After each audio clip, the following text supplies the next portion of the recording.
Tech news.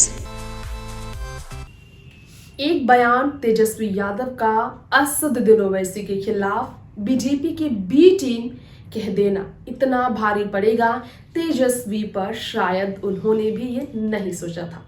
नमस्कार, आप देख रहे हैं टेक न्यूज और स्वागत है आप सबका दर्शकों हमारे चैनल में।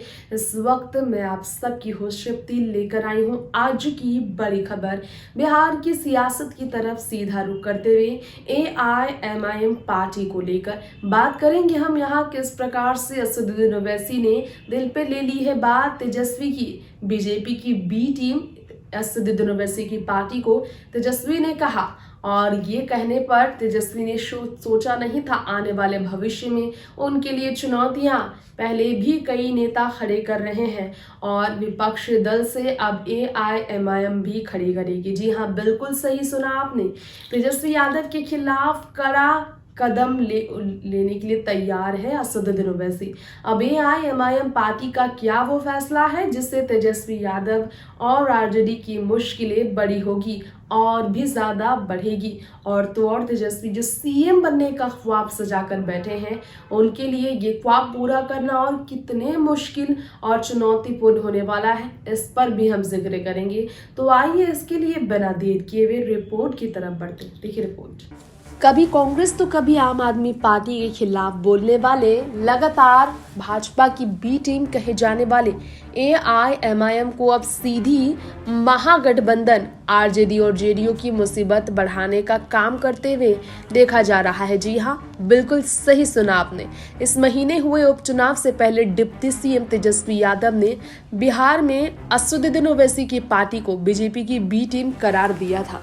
सियासी घमासान इसे लेकर ही मचा और वही इल्जाम का जवाब देने के लिए बदला उनके इस तरह के आरोप कर लेने के लिए ओवैसी जो है कुढ़नी में 5 दिसंबर को जो वोटिंग होनी है इसे लेकर AIMIM को चुनावी मैदान पर उतार रहे हैं। RJD का खेल खराब करने के लिए ओवैसी अब कुढ़नी में उतर रहे हैं। जी हाँ, डिप्टी CM की RJD का खेल बिगाड़ने के लिए असदुद्दीन ओवैसी उपचुनाव में बड़ा अहम योगदान प्ले करेंगे। कुढ़नी में उपचुनाव लड़ने का ऐलान कर दिया है AIMIM ने। गोपालगंज में हुए चुनाव में भी ओवैसी की पार्टी ने उम्मीदवार उतारा था। हालांकि 12,000 से ज्यादा वोट हासिल कर RJD को नुकसान पहुंचाने वाली असदुद्दीन ओवैसी की पार्टी नहीं जीती, दरअसल जीती तो भाजपा। अब ऐसे में AIMIM के प्रदेश अध्यक्ष अख्तरुल इमान ने कहा कि उनकी पार्टी ने कुढ़नी उपचुनाव लड़ने की तैयारी शुरू की। बिल्कुल जिस तरह से RJD को नुकसान पहुंचाया था उपचुनाव में गोपालगंज में असदुद्दीन ओवैसी की पार्टी, यही सब देख के बार बार कहा जाता है कि बीजेपी की बी टीम है AIMIM, जो कि बाकी विपक्षियों को नुकसान पहुंचाकर कहीं ना कहीं फायदा सत्ताधारी पार्टी, केंद्र में राज करने वाली पार्टी बीजेपी को पहुंचाती है।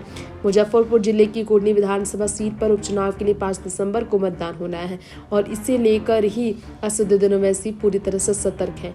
प्रक्रिया अगर बात की जाए तो नामांकन की प्रक्रिया 10 नवंबर से शुरू होगी। वोटों की गिनती 8 नवंबर की होगी, माफ कीजिएगा।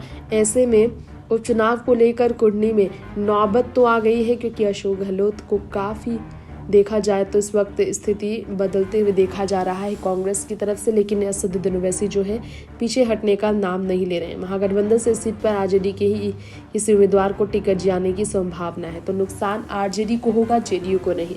गोपालगंज और मोकामा में इस महीने हुए चुनाव में गोपालगंज में भाजपा की जीत हुई तो मोकामा में RJD की जीत हुई। ऐसे में सियासी घमासान के बीच तेजस्वी को अपने गिरेबान में झांकने की नसीहत देने वाले असदुद्दीन ओवैसी अब सीधे बीजेपी की बी टीम कहलाने पर जमकर भड़के हैं। बीजेपी से महज 1779 वोट से हार का सामना करना पड़ा था RJD प्रत्याशी को, जिसकी वजह से RJD भी काफी निराश रहे। टेक न्यूज से तृप्ति की रिपोर्ट। तो रिपोर्ट में आप सबने जाना कि तेजस्वी के लिए असदुद्दीन ओवैसी की टिप्पणियां जो है कहीं ना कहीं बहुत मुश्किलें नहीं खड़ी करती, लेकिन उनके एक्शन से असर RJD पर गहरा होगा, उनके एक्शन से असर महागठबंधन पर गहरा होगा, बिहार की सरकार पर होगा गहरा। मुस्लिम समुदाय जो बीजेपी के खिलाफ खड़ी रही है वो असदुद्दीन ओवैसी के साथ खड़ी होकर कहीं ना कहीं मुश्किलें तेजस्वी की और बढ़ाने वाली है। फिलहाल इस खास रिपोर्ट में इतना ही। बाकी खबरों में बने रहने के लिए देखते रहें टिक न्यूज़। नमस्कार।